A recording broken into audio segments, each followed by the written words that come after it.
আল্লাহ তাআলা দ্বিতীয় আয়াতে বলেছেন আল্লামাল কোরআন। কোরআন কে শিখিয়েছে? আল্লাহ তাআলা কোরআন মাজিদ আমাদেরকে শিখিয়েছে। এমন একটি গাইডলাইন দিয়েছে যে গাইডলাইন অনুসরণ করলে আমাদেরকে জান্নাত। এই কোরআনের মধ্যে কোনো ভুল নাই, ভুল আছে নাকি? যালিকাল কিতাবু লা রাইবা ফীহি হুদাল লিল মুত্তাকিন। মুত্তাকিনদের জন্য সঠিক পথ প্রদর্শনের জন্য আমি এই কিতাব নাযিল করেছি, এর মধ্যে কোনো সন্দেহ নাই। আর কি কারণে নাযিল করেছে? আল্লাহ তাআলা বলেন কিতাবুন আনজালনাহু ইলাইকা লিতুখরিজান নাসা মিনাজ যুলুমাতি ইলান নূর। নবী, আমি আপনার উপরে কোরআন নাযিল করেছি যাতে অন্ধকারাচ্ছন্ন মানুষগুলোর আপনি আলোর মধ্যে আনতে পারেন, জাহান্নামীগুলোরে আপনি জান্নাতের মধ্যে আনতে পারেন, বেনামাজীদেরকে আপনি নামাজ পড়াতে পারেন, মিথ্যাবাদীদের সত্যবাদী বানাতে পারেন। এজন্য আমি কোরআন নাযিল করেছি। আল্লাহ তাআলা দুনিয়াতেও অনেক কিতাব নাযিল করেছেন, ঠিক না? কিন্তু সবচাইতে দামি, সবচাইতে সম্মানিত কিতাব এই আল কোরআন।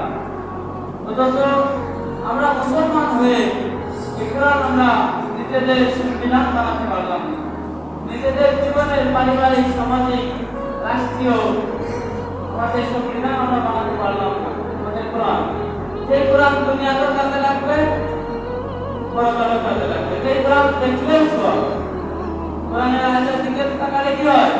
সওয়াব হয়। যে কোরআনের দিকে তাকালে সওয়াব, পড়লেও সওয়াব, শুনলেও সওয়াব, ঠিক না? আল্লাহ তাআলা বলেছেন ওয়া ইযা কুরিআল কুরআনু ফাসতামি'উ লাহু ওয়া আনসিতু লাআল্লাকুম তুরহামুন।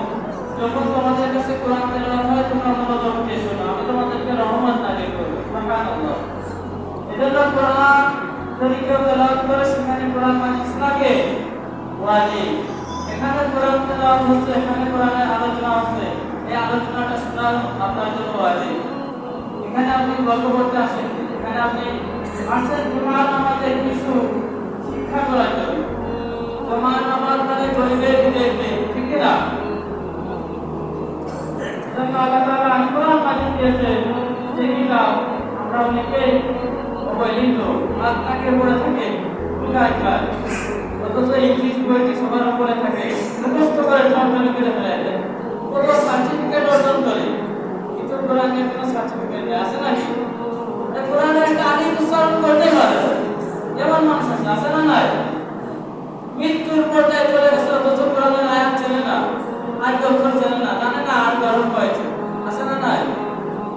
এজন্য আমাদের চিন্তা ভাবনা দিতে ভাবলে আমাদের কোরআন শিক্ষা, ভাষা শিক্ষা যেমন দরকার, তার চাইতে দরকার কোরআন মাজিদ শিক্ষা,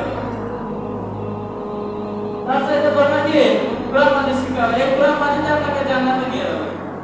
কোরআন মাজিদ যদি আপনার বিপক্ষে দাঁড়ায়, আপনাকে কেউ জান্নাতে নিতে পারবে না, পারবে? আল্লাহ কোরআন যদি আল্লাহর কাছে বলে, আল্লাহ এটা আমাদের জীবনে পড়েই নেই, আমি এটা চেষ্টা কিভাবে, এটা আমাদের টাকায় নেই, আমি কিভাবে টাকাবো?